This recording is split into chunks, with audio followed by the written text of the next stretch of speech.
यह मेरे पाठकों के सामने केसर की इंडोर वर्टिकल खेती के बारे में पूरी तस्वीर लाने का मेरा ईमानदार प्रयास है।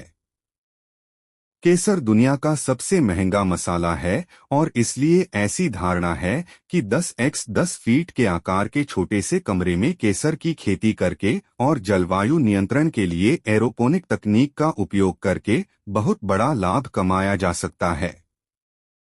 लेकिन जब खेत की खेती की तुलना इंडोर वर्टिकल खेती से की जाती है तो सबसे पहले बिजली, श्रम, परिचालन खर्च और कोल्ड रूम आदि खर्च के लिए बहुत बड़ी पूंजी की आवश्यकता होती है।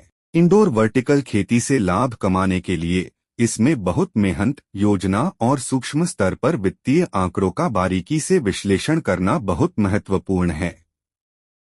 साथ ही यह भी देखना है कि अन्य लोग क्या कर रहे हैं जो इसी व्यवसाय में हैं। आईवीएफ के क्या फायदे और नुकसान हैं? केसर की वर्टिकल खेती पर सोशल मीडिया पर कई वीडियो उपलब्ध हैं।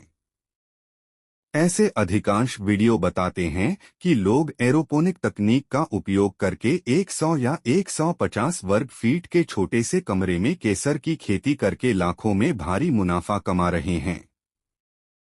लेकिन मेरी सभी को यही सलाह है कि कृपया विषय को गहराई से समझे बिना किसी निष्कर्ष पर न पहुंचें, अन्यथा आप भारी नुकसान में फंस सकते हैं।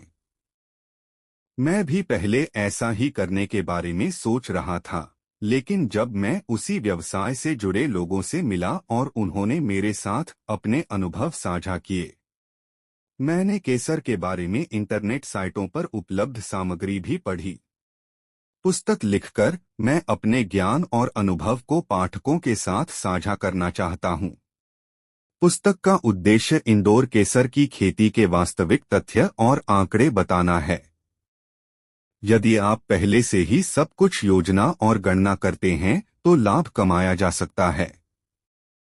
सफलता प्राप्त करने के लिए दिशा, समर्पण और दृढ़ संकल्प का पालन करें।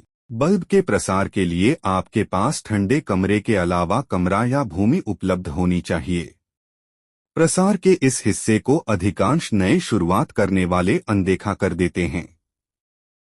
यदि आप वास्तव में केसर की खेती में सफलता चाहते हैं और अच्छा लाभ कमाना चाहते हैं तो लाभ का बड़ा हिस्सा कंद के प्रसार से आएगा। प्रसार के लिए आपको अपने फूल कटाई क्षेत्र के 5 गुना क्षेत्र की आवश्यकता होगी। यह पुस्तक आपको केसर की इंडोर वर्टिकल खेती से लाभ कमाने में मदद करेगी और मार्गदर्शन करेगी, साथ ही मार्केटिंग, गुणवत्ता नियंत्रण के साथ साथ एक नई परियोजना की शुरुआत से लेकर अंत तक की स्थापना में भी मदद करेगी।